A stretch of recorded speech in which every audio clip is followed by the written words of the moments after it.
दोस्तों आज 11 सितंबर और केदारनाथ धाम में भीड़ बहुत ही ज़्यादा बढ़ गई है। केदारनाथ धाम में दोस्तों कल पूरे दिन बहुत ही लंबी लाइन लगी रही और आज भी दोस्तों सुबह से ही लाइन लगी हुई है। कल दोस्तों केदारनाथ धाम में पूरे दिन हल्की फुल्की बारिश होती रही। दिन में कुछ घंटों के लिए मौसम साफ हुआ था और फिर बारिश हो गई थी। तो बारिश दोस्तों लगातार हो रही है केदारनाथ धाम में।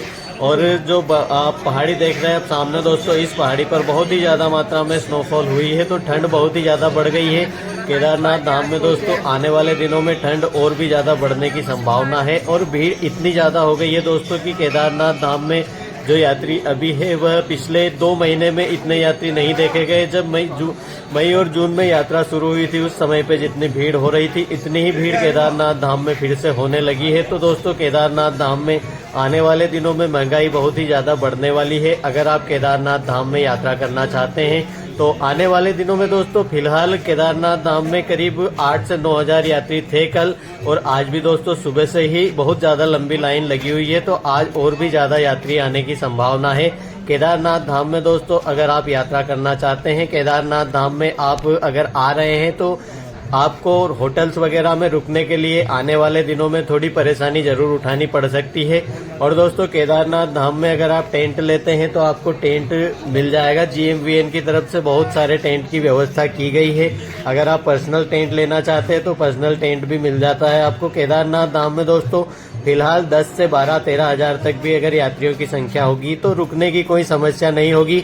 अब फिलहाल दोस्तों सभी यात्री जितने भी यात्री आ रहे हैं सभी को जो मैनेजमेंट है वह पूरी तरह से सक्षम है इतने यात्रियों को संभालने के लिए, किसी प्रकार की कोई परेशानी नहीं है। मगर दोस्तों जो यात्री है वह रास्ते में जो लाइन में लगे हुए हैं दर्शनों के लिए, बहुत सारे यात्रियों के मन में ये होता है धक्का मुक्की करते हैं, लड़ाई झगड़ा। दोस्तों ये चीजें यहाँ के नहीं करनी चाहिए। बहुत ही आप कई पुण्य किए होंगे आपने जब जाकर आप केदारनाथ धाम में पहुंचे हैं। तो आप केदारनाथ धाम यात्रा के दौरान शांति बनाए रखें दोस्तों और बाबा के दर्शन करें। और आपको दर्शन में फिलहाल दोस्तों 2 से 3 साढ़े 3 घंटे का समय लग रहा है। तो दोस्तों आप अपने घरों से आ रहे हैं केदारनाथ धाम तक पहुंच रहे हैं, आपने 3-4 दिन से आप अपने घरों से ही लाइन में लगे, तो यहाँ पे 2-3 घंटे लाइन में लगने से आपका क्या बिगड़ जाएगा दोस्तों।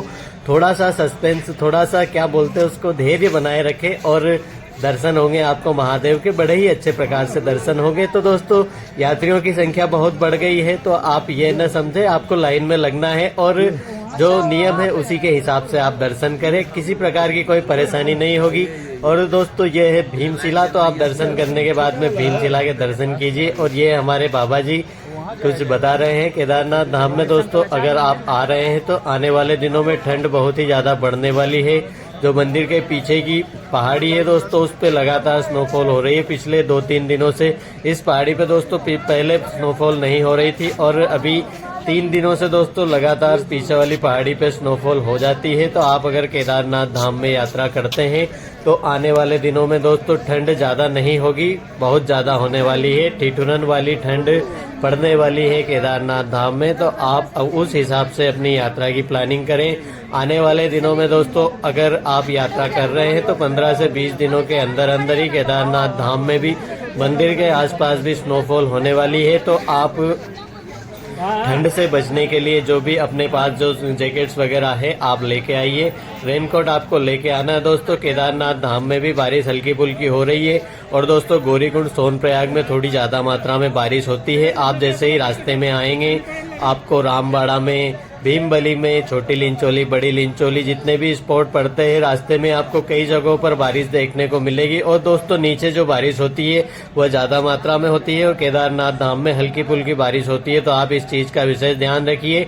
अगर आप केदारनाथ धाम यात्रा पर आ रहे हैं तो आपको 2 चीजों का विशेष ध्यान रखना है दोस्तों। एक तो आपको रेनकोट लेके आना है, छाता लेके आना है और गर्म कपड़े आपको आने वाले दिनों में बहुत ही ज्यादा जरूरी है क्योंकि केदारनाथ धाम में ठंड बहुत ही ज्यादा बढ़ने वाली है और आने वाले दिनों में केदारनाथ धाम में स्नोफॉल भी हो जाएगी। तो आप केदारनाथ यात्रा करें तो पहले अपनी जो प्लानिंग है वह इस हिसाब से करें। और दोस्तों रजिस्ट्रेशन आप अपना ऑनलाइन ऑफलाइन किसी प्रकार से करवा के आ सकते हैं। केदारनाथ धाम यात्रा के दौरान आप सावधान रहे। मिलते हैं दोस्तों कल एक नई वीडियो के साथ में, जब तक के लिए हर हर महादेव।